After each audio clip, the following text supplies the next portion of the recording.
जय श्री राधे, जय श्री कृष्णा। आप सब कैसे हैं? राधे श्याम की कृपा से सब अच्छे होंगे। आप पे और आपके परिवार पे श्री हरि भगवान माता लक्ष्मी की कृपा सदा सर्वदा बनी रहे। तो आइए जान लेते हैं कि इस फागुन मास की एकादशी हम कब व्रत रखें, क्या विधि है इसकी, किस तरीके से, क्या नियम है, क्या पालन है। तो आइए जान लेते हैं।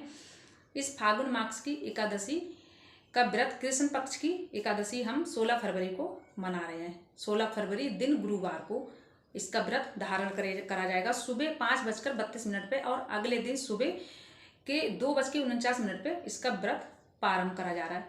तो चलिए हम आज जान लेते हैं कि एकादशी की विधि क्या है, नियम क्या है। तो उसकी 10वीं तिथि से ही इसका व्रत का पालन करा जाता है।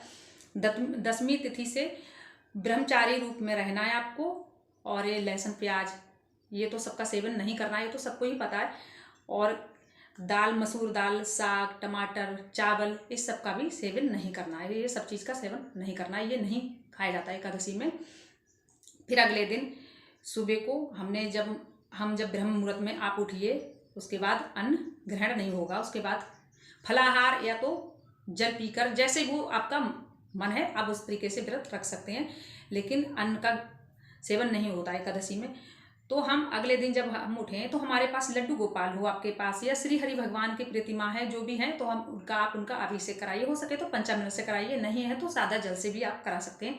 तो उनका पंचामृत करा के, और आप पीले ही वस्त्र उनको धारण करें। पीले वस्त्र, पीले फूल, पीले ही भोग में पीला ही भोग उनको दीजिए आप, क्योंकि श्री हरि भगवान माता लक्ष्मी को जब एकादशी का व्रत होता है तो इसमें सब कुछ हम पीला ही श्री हरि भगवान को धारण करते हैं, पीला ही अर्पण करते हैं, क्योंकि उनको पीला ही सब पसंद है। तो पीला ही उनके लिए हम वस्त्र पीले, भोग पीला, जो भी है सब पीला ही, और खुद भी हम जो वस्त्र धारण करें वो भी पीला ही होना चाहिए। तो चलिए जान लेते हैं कि क्या। तो एकादशी जो व्रत हम अगर तिथि से पूरी श्रद्धा, पूरी विधि से अगर रख लेते हैं तो व्यक्ति को कोई व्रत रखने की आवश्यकता नहीं पड़ती है। ये एक प्राचीन व्रत, ऐसा व्रत माना जाता है कि बहुत महान व्रत माना जाता है। तो चलिए जान लेते हैं कि क्या क्या करना चाहिए। तो देखिए, आप जब व्रत को धारण आपने सुबह कर लिया, पूजा अर्चना, जब भी हम माता लक्ष्मी को दक्षिणा भी धारण करें, दक्षिणा के बिना कुछ भी नहीं होता है। तो दक्षिणा जरूर आप रखिए आप पूजा में। तो आप पूजा विधि आप पूरे नियम, पूरे तौर तरीके से आप सुबह उठकर सबसे पहले आप जब भगवान जी को आप अभिषेक कराएं, उसके बाद सबसे पहले आप सूर्य देव को जल दें। जल देने के बाद लक्ष्मी माता की पूजा, नारायण भगवान की पूजा, और तुलसी पे आप उस दिन जल नहीं दें। तुलसी पे आप याद रखिए, क्योंकि तुलसी माता का ऐसा कहा जाता है, तुलसी माता का व्रत होता है, तुलसी माता उस दिन व्रत होती है, तो तुलसी माता को जल नहीं दिया जाता है बिल्कुल भी।